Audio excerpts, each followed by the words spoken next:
en Tierra de Mouras.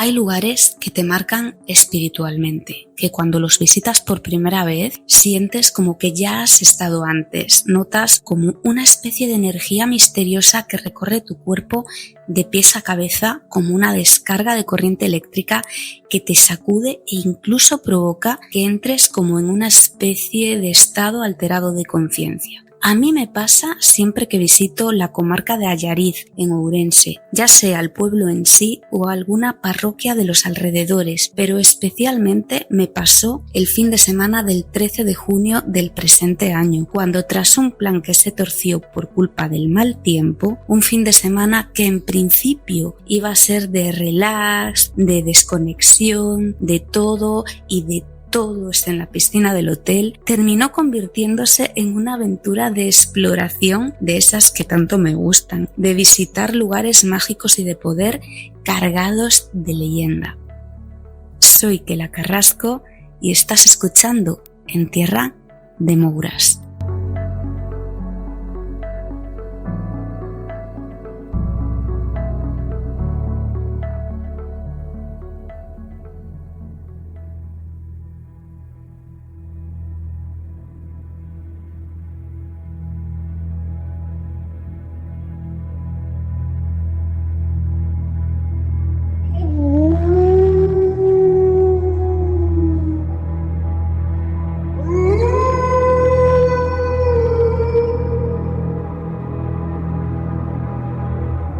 Sé que os anuncié a través del perfil de Instagram del podcast, que os recuerdo cuál es, en /Tierra de Mouras /podcast. Os comenté que iba a hablaros de un par de lugares de La Habana, en Cuba, pero vamos a tener que esperar un poquito para ello, ya que estoy pendiente de una colaboración que todavía no es firme del todo, de hecho está en el aire, así que como no quería haceros esperar más por un nuevo episodio, he decidido traeros este lugar que, además de ser uno de los rincones más mágicos de Galicia, tiene una leyenda que no os va a dejar indiferentes. Para empezar, tenemos que ubicarnos en Santa Mariña de Augas Santas, una pequeña parroquia situada en la comarca de Allariz, donde se ubica un conjunto histórico que una vez lo visitas te enamoras de él. Primero, y lo más importante, voy a contaros la leyenda de Santa Mariña, quien da nombre a este lugar. Os hablaré también del asiento da Santa, o forno da Santa, as Pioucas da Santa, el castro de Armea, el Penedo da Moura y el santuario románico de Augas Santas, donde está la Fuente Santa. Así que, a medida que os voy a ir narrando la leyenda de Santa Mariña, iré introduciendo cada lugar para contar la historia de esta maravillosa ruta arqueológica.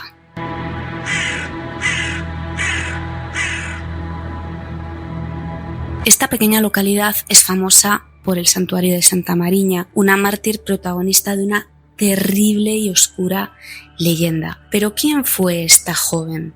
Los primeros textos hacen referencia al santuario y datan del siglo XI. Más adelante ahondaré en la historia de ese santuario, pero primero, como os mencioné antes, voy a contaros la leyenda de esta joven mártir. Se cree que Mariña nació en el año 123 después de Cristo. Fue hija de Teudio o Teodulo, gobernador del noroeste peninsular, y que nació en Antioquía, una población situada cerca de Xinzo de Limia, en Ourense, por aquel entonces ya muy romanizada, y por la que transcurría la vía 18ª romana, conocida también como Vía Nova, una calzada construida a finales del siglo I que uniría las ciudades de Braga y Astorga. Braga, o mejor dicho, Brácara Augusta, fue la capital de la provincia romana de Galaecia y un importante centro administrativo, judicial, fiscal y religioso. Actualmente es una ciudad del norte de Portugal. La Galaecia fue una provincia romana creada en el ocaso del Imperio y que agrupó a galaicos y a astures y que poco a poco se fue ampliando con el tiempo, que bajo el dominio de los suevos y con la caída del Imperio Romano alcanzó el estado de reino, el reino de Galicia, el primer reino medieval de Europa Occidental constituido gracias a un pacto entre los suevos y los romanos allá por el año 411 después de Cristo. Mariña era huérfana de madre. Esta falleció durante el parto y a las pocas horas de nacer, su padre Teodulo la puso en manos de una nodriza para que la ayudase con la crianza, una mujer campesina de Piñeira de Arcos, una población cercana a Augasantas. Cuando Mariña cumplió 9 años, su padre se desentendió totalmente de ella. No quiso saber nada de su hija, por lo tanto, fue esta nodriza, esta mujer labradora, quien la crió y la educó en el cristianismo.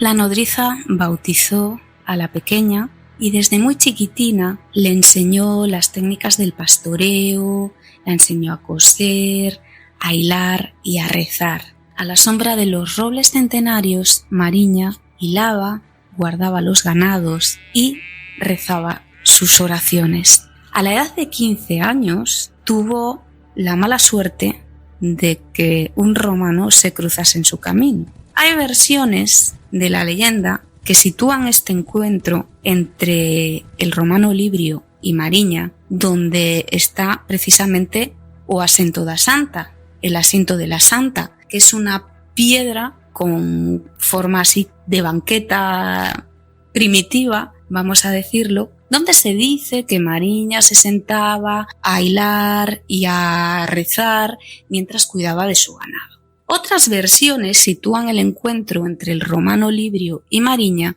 cerca de la torre de Sandianes. El caso es que supuestamente esto sucedió un día del mes de julio, cuando Olibrio, un lugarteniente del emperador romano, se dirigía desde el Forum Limicorum al Praesidium de Armea. La vio y quedó totalmente enamorado, prendado de la inusual belleza de la joven. Tan cegado estaba que mandó a sus criados para que la trajesen ante su presencia. Pero Mariña no accedió a los encantos del romano y no le sentó nada bien que lo rechazasen. Mandó prender a la joven Mariña y que la llevaran al castillo de Armea, una fortaleza situada en el castro de dicho nombre. Allí ordenó que fuera encarcelada en un calabozo oscuro y que la azotasen con varas hasta que cayese rendida a los pies de Olibrio.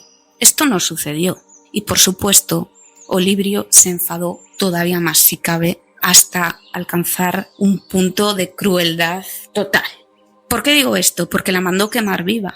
¿Dónde? En O Forno da Santa. Por eso se llama así. ¿Y qué era O Forno da Santa? Os preguntaréis. Bueno, pues está bajo tierra y tiene como dos partes, ¿no? Una parte donde está lo que es la basílica, con una especie de cripta, tiene el techo abovedado, hay un altar, hay unas lápidas de piedra medievales. Y luego al otro lado está al fondo, o sea, según tú bajas, hay dos escaleras, se puede acceder por el lado según llegas, por el izquierdo o por el derecho. Yo bajé por el lado izquierdo, que era el lado que estaba abierto, porque he de decir que normalmente ese lugar está cerrado porque se cometieron actos vandálicos y bueno, pues se decidió cerrar. Y de hecho, para visitar O Forno da Santa y la basílica, en teoría hay que pedirle la llave al sacerdote del santuario de Augasantas. Nosotros la verdad que llegamos y estaba la verja abierta y yo, sin dudarlo un segundo, me colé para abajo. Entonces, eso, hay dos partes. Luego por otro lado está el horno, que es un horno crematorio tal cual. Además tiene restos de como si alguien hubiera ido allí a quemar. Probablemente la gente baje a hacer rituales de brujería. Ya sabéis que en Galicia es muy típico en lugares de poder, lugares marcados, encontrarse restos de rituales. Yo os subiré los vídeos al canal de YouTube porque evidentemente pues en el podcast no os puedo enseñar imágenes, pero bueno, en YouTube os enseñaré vídeos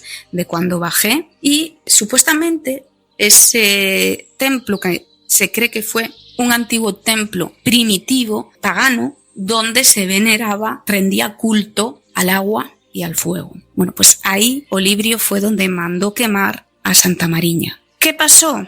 Que el apóstol San Pedro, cogiéndola por los pelos, dice la leyenda, misteriosamente, logró quitarla del horno por un agujero que aún hoy puede verse en el centro de la bóveda, que es como la chimenea, o sea, es como que la sacó por la chimenea, y una vez la sacó del horno, esta se fue a refrescar a las piocas, un montoncito así de piedras que hacen pues como un cercado, y en el centro hay un agujero que tiene agua permanentemente, ¿no? Pues se dice que ahí es donde se refrescó Mariña después de que San Pedro intercediera por ella y la lograse salvar milagrosamente del horno, según la leyenda. Claro, esto hay que imaginar todo. Ya sabéis que las leyendas tienen pues un poco de ficción, un poco de verdad, no se sabe, no hay documentación. Entonces, bueno, pues imaginaos a Olibrio flipando y más cabreado todavía, porque claro, ya se cabreó con los azotes, se cabreó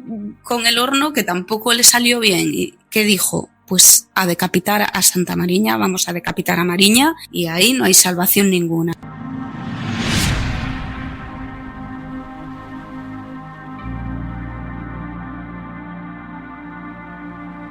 En tierra de Mouras.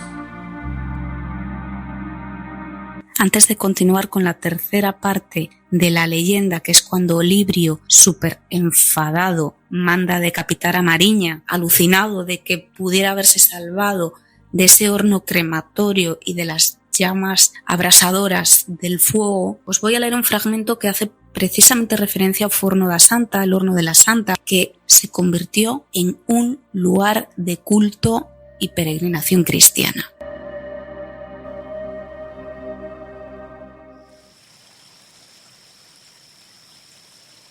El artículo se titula Santa Marina de Aguas Santas, Ourense, fue escrito por Enrique Van de Rodríguez, pertenece a una revista ya desaparecida que no sé si os suena, Narria, así se llama la revista, Narria, Estudios de Artes y Costumbres Populares. Y dice lo siguiente: Horno de la Santa. Dicho lugar, después del martirio, comenzó a cristianizarse, naciendo así las Fuentes Santas, el sepulcro de la Santa y la Santa da Pedra. A escondidas comenzaron a rezarle como si de una santa se tratase. Pronto, el sepulcro de Marina atrajo enfermos y penitentes. Al lado del sepulcro surgió primero un eremitorio y más tarde un templo. Las raíces de la devoción a Santa Marina de Aguas Santas están envueltas en leyendas bajo las cuales se oculta la realidad histórica. En Santa Marina de Aguas Santas, la leyenda se confunde con la realidad. La tierra de los límicos es una tierra de leyendas, como nos lo indican la del río Letes o río del olvido, la de la ciudad azulagada, la de la Antioquía, la del Castro o ciudad de Armea, la del Monte de las Casarellas y la del Horno de la Santa, un lugar situado fuera del recinto castreño, pero de época castreña o anterior, dado que allí nos consta que hubo enterramientos megalíticos. No se trata, como quieren algunos, de un antiguo altar de sacrificios humanos, ni de un horno crematorio, sino de un antiguo cementerio. Hoy constituye la cripta de la Basílica de la Ascensión. La leyenda, explicación mítica de la realidad, hizo de la Santa una pastora en aquellas tierras. Olibrio terminó decapitando a Mariña. Cuando el verdugo sesgó su cabeza, ésta rebotó 3 veces en el suelo. Y dice la leyenda que donde fue rebotando, fue brotando un manantial de agua cristalina. Brotaron 3 manantiales de aguas cristalinas. Corría el año 139 después de Cristo. A día de hoy se dice que estas aguas son milagrosas según la tradición popular. Hay que tener en cuenta, según esta leyenda, y más cosas que se dicen, porque como digo, hay varias versiones. La encarceló, la azotó con varas, la intentó quemar viva. También se dice que la intentó ahogar en un lavadero que hay detrás del santuario, que el santuario no es lo mismo que o Forno da Santa y la Basílica Inacabada. Y por último, la decapitó. Se dice que el lugar en donde fue decapitada Santa Mariña es donde en la actualidad está el santuario de Augasantas, que data del siglo XIII, es un templo románico majestuoso, precioso. Yo me quedé asombrada porque no lo conocía y de verdad no entré en el interior del templo porque justo había una excursión del inserso, eran personas mayores, el sacerdote estaba con ellos, me dio apuro también entrar a grabar el templo por dentro porque no era lícito. Y además que un vecino nos dijo que justo iba a cerrar porque el templo hace como un atrio por fuera y hay cementerio por la parte de la puerta principal de la iglesia, por los laterales y luego a mayores está el cementerio. Entonces, como lo iban a cerrar, pues ya grabé muy deprisa por fuera, que podéis ver el vídeo que lo tengo subido a TikTok, y por dentro pues no me atreví, ya me pareció una falta de respeto, ¿no? Si no hubiera habido excursión y hubiera tenido la oportunidad de poder hablar con el sacerdote, pues lo hubiera hablado con él, le hubiera preguntado alguna cosa, pero pues tuve la gran mala suerte de que había una excursión de personas mayores y nada, pues me fastidié y no quería esperar porque queríamos hacer la ruta, porque nosotros empezamos la ruta al revés. Normalmente se empieza desde el santuario, pero nosotros, aunque fuimos primero al santuario, después nos dirigimos con el coche a Armea y la empezamos desde allí, no desde el santuario.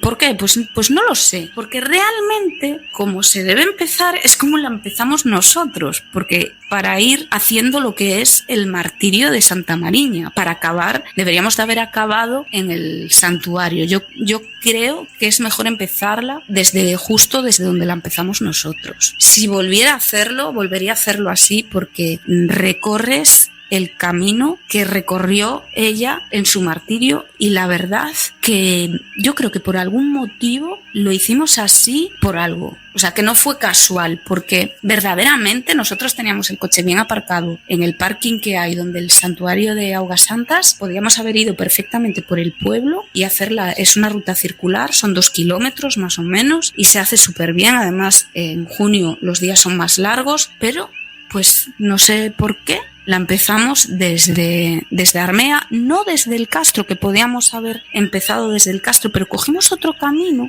porque hay dos desvíos. Pues nosotros el camino que cogimos, por intuición, nos llevó como primera parada a Oasento da Santa. Por eso os digo que es muy curioso, porque luego después en casa, viendo el mapa más detenidamente, pues me di cuenta que realmente lo hicimos bien, a pesar de que pues en Google y la gente que en Wikiloc o como se llame esto de las rutas, normalmente la ruta la hacen desde el santuario. Bueno, pues nosotros no la hicimos así.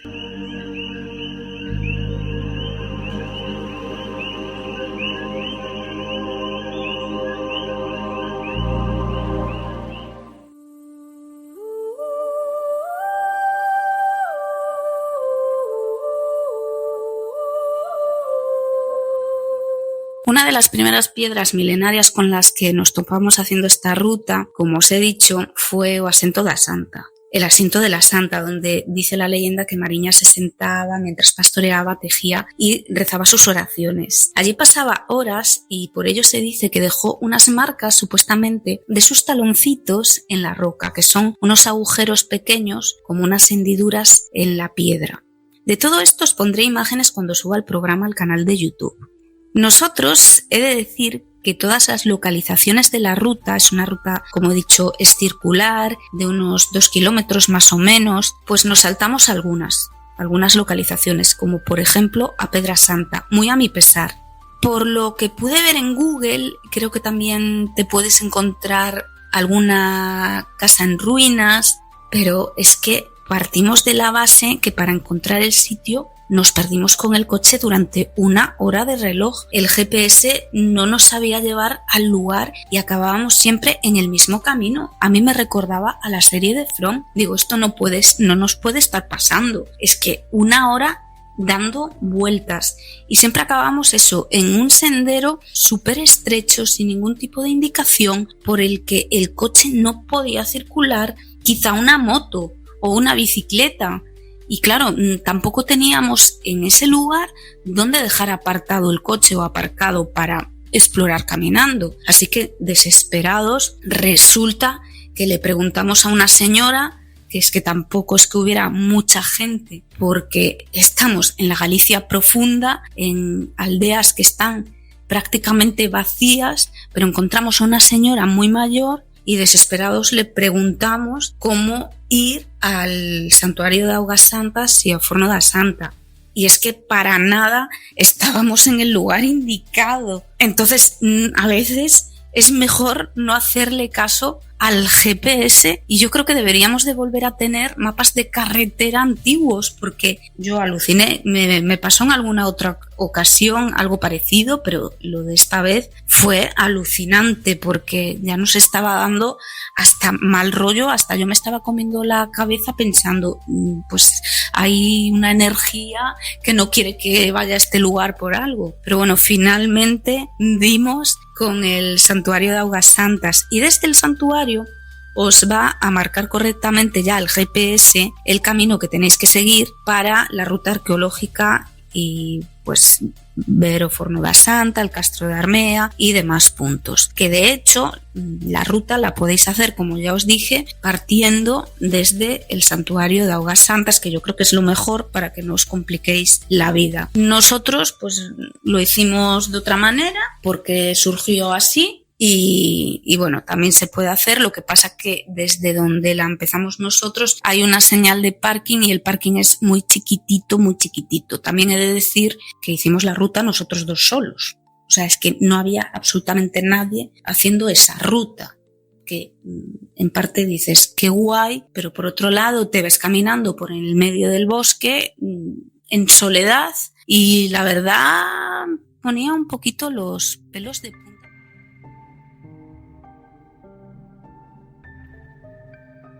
En tierra de Mouras.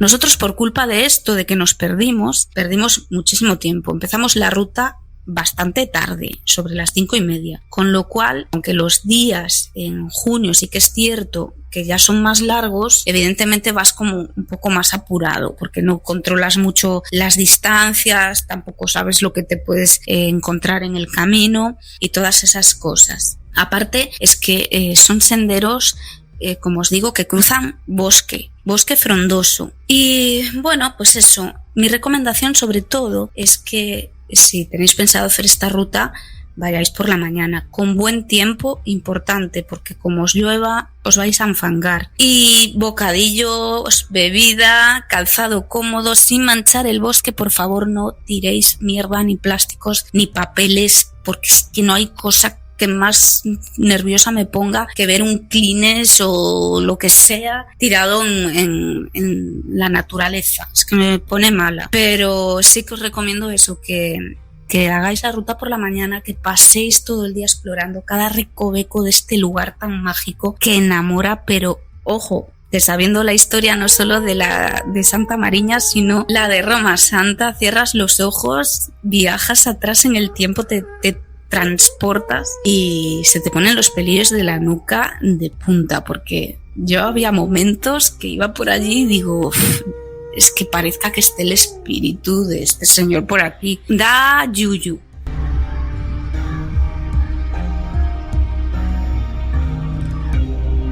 La segunda parada que nos encontramos en esta ruta es la Basílica Inacabada de la Ascensión y el Forno da Santa, que ya cuando empieza a asomar por el camino como que te da impresión. Es un sitio con mucha carga energética, tiene una energía muy densa, hay energías buenas y energías malas, es como un mezcladillo. Está inacabada, se dice que porque guarda relación con la desaparición de los templarios. Se cree que fueron los templarios los que empezaron a construir esta basílica, esta pequeña iglesia, este pequeño templo. Sus muros muestran lo que sería una sencilla iglesia de una nave sobre una cripta de bóveda de ojiva. Tiene forma de cruz y fue construida con parte de los sillares de la vecina villa galaico-romana de Armea, que se encuentra a muy poca distancia. La basílica mantiene una cripta donde se puede ver una piedra formosa que daba acceso a, pudo haber sido una sauna romana o quizás un horno crematorio, que es a lo que hace referencia la leyenda de Santa Mariña, donde se dice que los romanos intentaron quemarla para martirizarla. Lo cierto es que se sabe poco o casi nada sobre esta construcción, que apunta a los templarios como que fueron los que iniciaron estas obras para proteger algo bajo tierra. Otros historiadores creen que, la atención se concentra sobre todo en el santuario de Santa Mariña de Augas Santas, donde se supone que están enterradas las cenizas de la santa, y en principio se cree que estuvieron esas cenizas en ese horno, en esa basílica inacabada, y que al construir el santuario, que más o menos son de la misma fecha, pues ya no tenía sentido esa edificación, y por eso quedó inacabada y se centraron en el santuario de lo que es el pueblo de Augas Santas.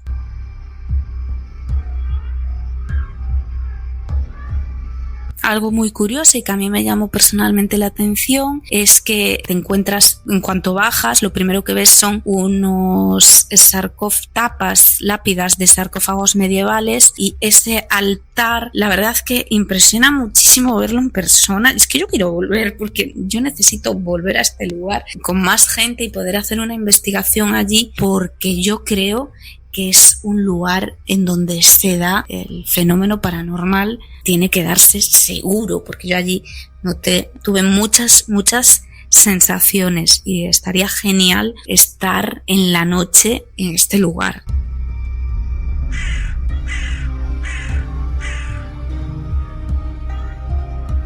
Se supone que fue un santuario castrecho, posteriormente cristianizado, con su gran pedra formosa, adornada con una serpiente. Se diferencian dos salas que albergan una piscina o pila labrada en roca, varios canales, un altar y diversas laudas de sarcófagos medievales. La funcionalidad de los hornos no está clara y se barajan varias hipótesis. Se cree que podrían ser saunas castrechas, mientras que otros hablan de su uso como horno, incluso para quemar cuerpos humanos dentro de ciertos ritos religiosos.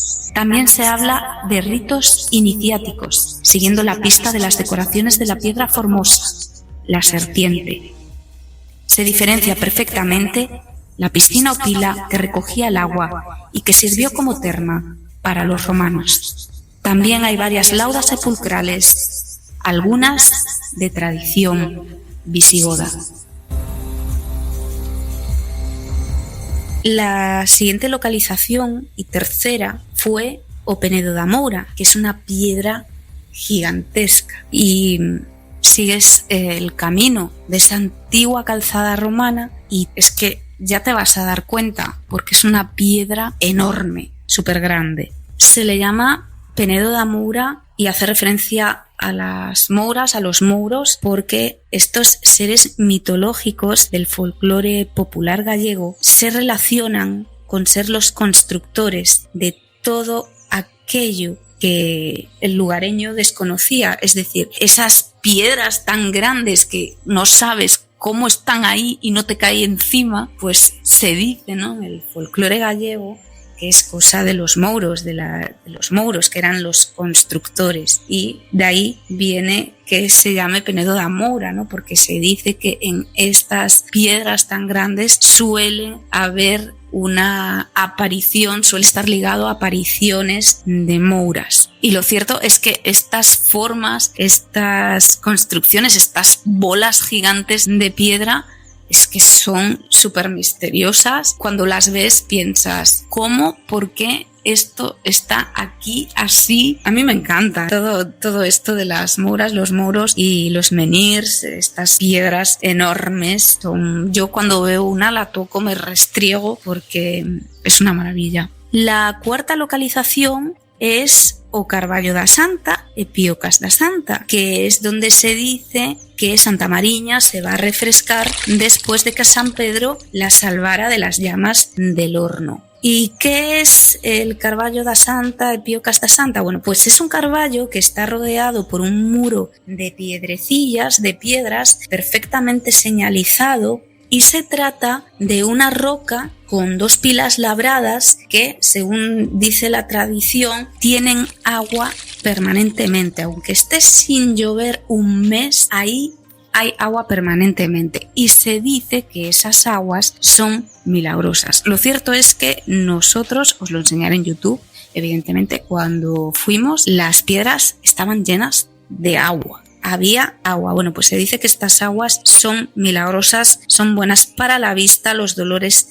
de muela y el reuma. Tras parar en o Carballo da Santa e as Piocas da Santa, sigues caminando y llegas hasta el Castro de Armea, otra de las localizaciones más importantes de esta ruta y que más impresiona porque te hace que viajes muy, muy, muy atrás en el tiempo, a esos tiempos del Imperio Romano. Es una pasada, súper interesante. Como ya os dije al principio, por aquí, por esta zona, pasaba antiguamente esa calzada romana, la vía 18ª o Vía Nova, que se dirigía a Ourense. Desde los tiempos de la Edad Media también transcurrían por aquí los peregrinos que recorrían la ruta de la Plata del Camino de Santiago. Algunos historiadores sitúan además en esta zona las 13 mansiones que existían en la calzada romana, en concreto la mansión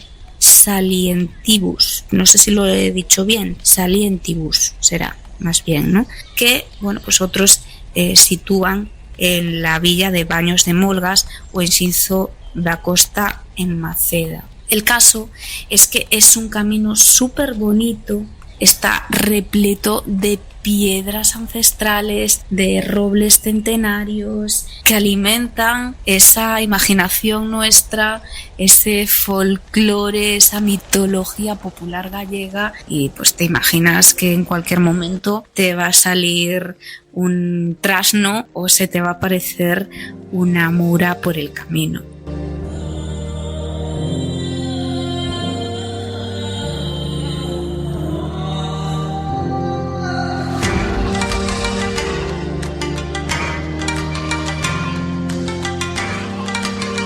El Castro de Armea es un yacimiento arqueológico. Alberga restos de un poblado castrecho y una villa romana, porque es otro castro galaico romano. El poblado castrecho está situado en la parte más elevada de este yacimiento y data de la Edad de Hierro y presenta las características más típicas de la cultura castrecha galaica. Posteriormente, el lugar fue romanizado, dando lugar a una villa romana con calles, vías, calles pavimentadas, digámoslo así, sistemas de saneamiento y casas con atrios porticados, que de hecho pues se puede ver alguna columna. Aquí se han descubierto numerosos restos, tanto indígenas como romanos, incluyendo cerámicas, objetos metálicos, monedas. Además, esta villa está asociada a esa leyenda de Santa Mariña, ya que pues, el romano Librio supuestamente vivía aquí.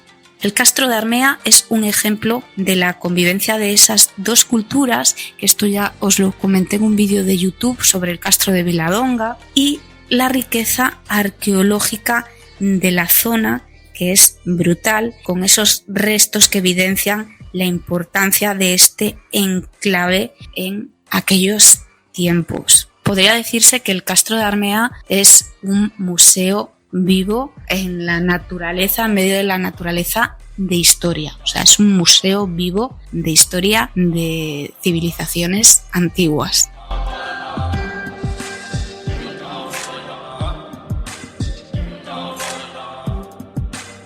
Otro dato importante es que esas primeras excavaciones ya se realizaron en el año 1957, dirigidas por Francisco Conde Balbís. Y las últimas, si no he entendido mal, se realizaron allá por el año 2011. En Tierra de Mouras.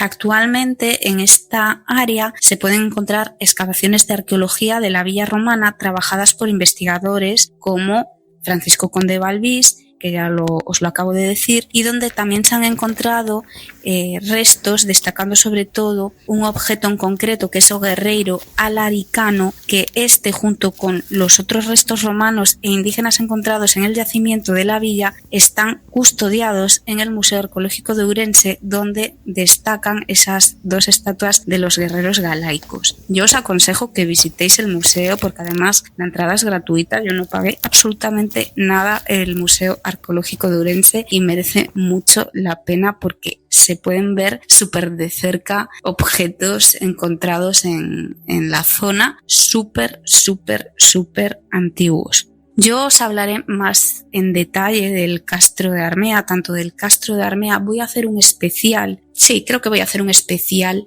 de castros así importantes de Galicia. Y os hablaré más en detalle de este Castro de Armea, también del Castro de Viladonga, del Castro de Baroña y de Santa Tegra. Entonces haré de alguno más os hablaré, y igual lo tengo que hacer en varias partes porque en un episodio solo se va a hacer muy largo, pero sí que dedicaré algún programa porque son lugares súper interesantes para visitar y en donde se respira cultura, civilización antigua, y yo creo que es como seres humanos de la época actual, avanzados, deberíamos de vez en cuando visitar estos lugares, retroceder en el tiempo y sentir un poco esas culturas que no tenían tanto móvil y tanta cosa como hay ahora, pero que gracias a ellos nosotros estamos ahora aquí hablando con nuestros móviles y nuestras teles y nuestros coches y todas nuestras cosas. Así que si no es por esas civilizaciones que nos precedieron, no estaríamos ahora aquí hablando. Eso es así. Yo lo veo así. Nuestros ancestros, y a los ancestros hay que venerarlos y hay que cuidarlos, y de vez en cuando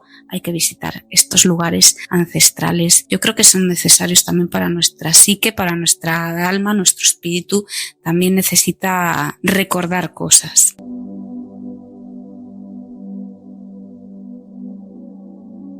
Las terrazas del Nordeste presentan un entramado urbano de calles pavimentadas, con viviendas de varios pisos, diferentes atrios, red de saneamiento, canales de evacuación de aguas pluviales y un delicado trabajo de cantería.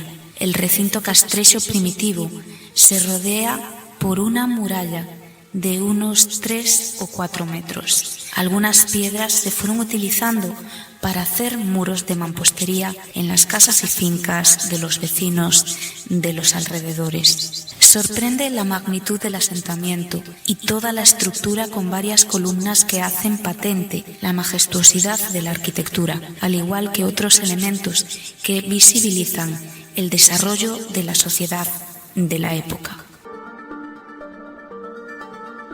en Tierra de Mouras. Un dato curioso de la parroquia de Augasantas, esta pequeña localidad, es que los actuales habitantes se dice que descienden de los antiguos habitantes del Castro de Armea. En ese entorno del pueblo se formó un primitivo eremitorio y un cenobio, que eran asentamientos de personas que se retiraban del mundo, se aislaban para rezar, para orar con Dios en la más absoluta soledad, donde, según dice la tradición, en este lugar supuestamente estuvo enterrada la santa. Más tarde, con el paso del tiempo, se levantó allí un templo prerrománico, visigótico, mozárabe, lejos del castro, un lugar donde se había asentado ya antes esta población castreña. Allí se instaló un panteón semejante al que hoy en día se conserva en el templo actual de Santa Mariña de Augasantas, donde estuvo enterrada la santa, hasta que se levantó el templo que se conoce hoy en día. También se trasladó allí el cementerio. Esta iglesia se puso bajo la advocación de Santa Mariña de Augasantas, una de las advocaciones más antiguas de la diócesis de Ourense, como confirma Ambrosio de Morales, el padre Flórez y el obispo Muñoz de la Cueva. En el siglo XIII, los canónigos regulares de San Agustín, vinculados a la colegiata de Junquera de Ambía y a la de Santa María del Sar de Santiago de Compostela, fueron quienes se establecieron en Augasantas y levantaron este templo actual, que es un ejemplo de el románico de transición. Estaba alejado del Castro de Armea y, por supuesto, do Forno da Santa, el horno de la Santa, y está considerado uno de los mejores ejemplos del románico ourensano y gallego, junto con el de Junquera de Ambía y con el de Santo Tomé de Serantes en tierras del Ribero de Labia. Aquí ellos fueron los que instalaron la tumba, localizaron allí las 3 fuentes de aguas cristalinas que hablan las crónicas, la leyenda sobre el martirio de Santa Mariña. Dicho templo pasó después a la Orden del Temple y cuando el Papa deshizo la orden pasó al monasterio de San Salvador de Celanova.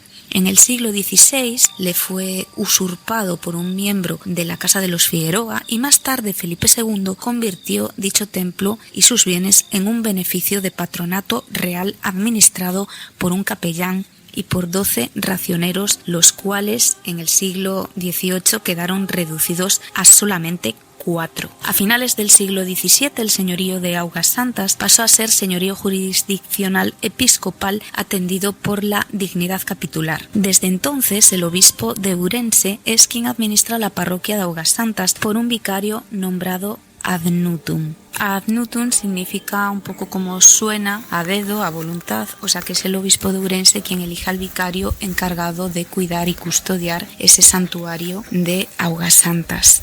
Santa Mariña, para los habitantes de esta zona de Allariz y para todos los de la diócesis, con el paso del tiempo se convirtió en una solución para todos los males, tanto de las personas como de los animales, de los ganados, para combatir las plagas, las crisis climáticas. Los devotos también acuden a ella para rezarles y que les libre de los dolores de cabeza, para que les proteja de accidentes con los animales domésticos, las haciendas, para que les proteja en los campos.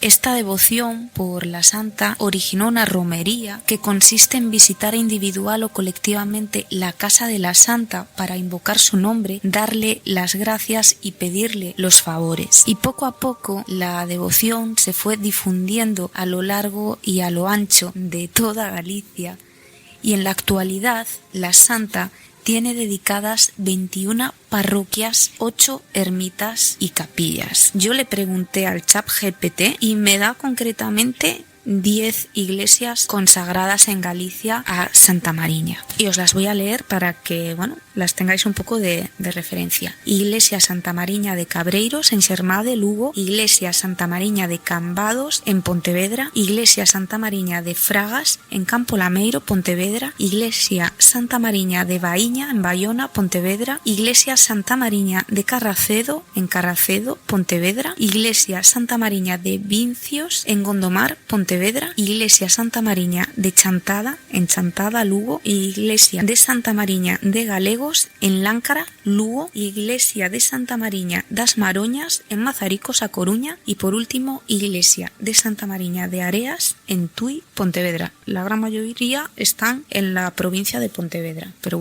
aquí el ChatGPT me da no 8 ermitas y capillas, sino que me da 10.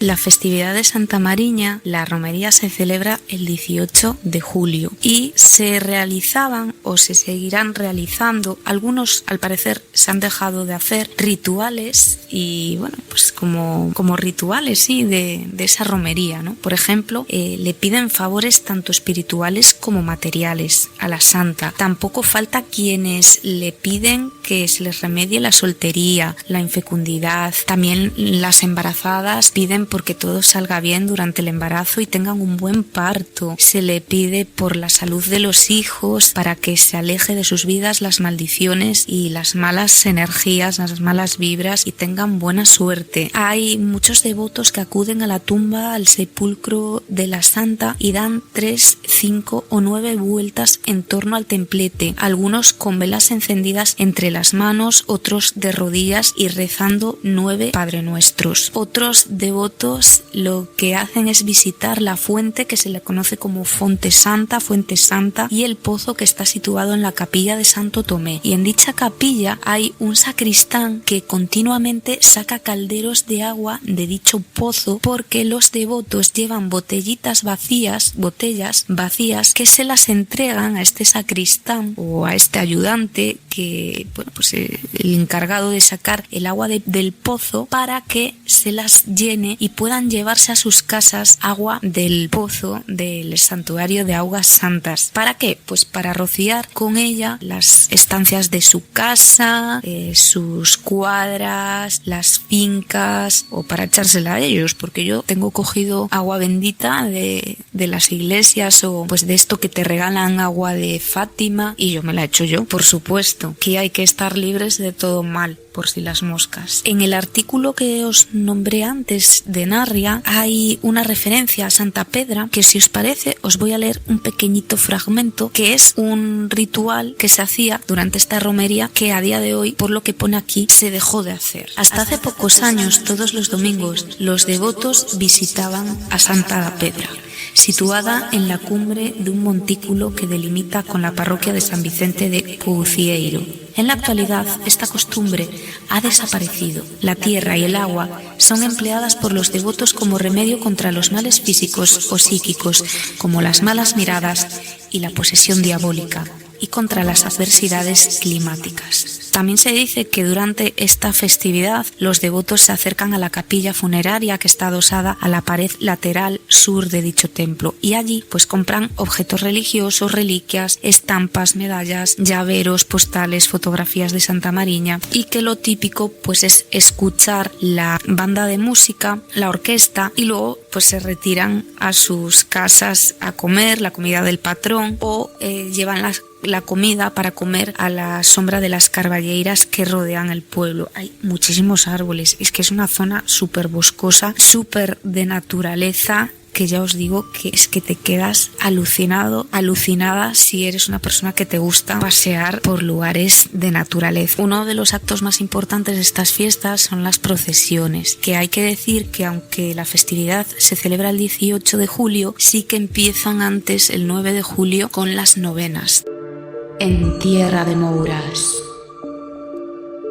Por cierto que las aguas milagrosas de Santa Mariña son milagrosas, curativas y también exorcizantes, con lo cual si tenemos ahí el demonio dentro, nos bebemos ahí unos tragos de la Fuente Santa y se va a tomar viento. Antes de despedirme quiero recordaros las vías de contacto por si queréis contarme una historia paranormal, una leyenda que desconozca, que hable de algún lugar, lo que queráis. Podéis escribirme al correo electrónico del programa, que es entierrademouras@gmail.com. También me podéis seguir a través del canal de YouTube, Kela Misterios e Historias Blog con V, o lo podéis hacer a través de redes sociales como por ejemplo Instagram, en mi perfil Kelly_Carrasco_80 o en el perfil del podcast en /Tierra de Mouras /podcast, en X @Tierra de Mouras y en TikTok Kela_Norte. Ahora sí me despido. Espero que os haya gustado este episodio, que os haya creado la necesidad de tener que visitar Santa Mariña de Augas Santas y lo que es la comarca mágica y maravillosa de Allariz en Ourense. Y si os he creado de verdad esa necesidad, yo me doy por satisfecha. Y en el próximo episodio, por fin, sí, viajaremos hasta Cuba, os hablaré de un par de lugares de La Habana y además de la mano de un cubano. Muchas gracias por estar ahí, por escucharme. Se os quiere mucho, mucho.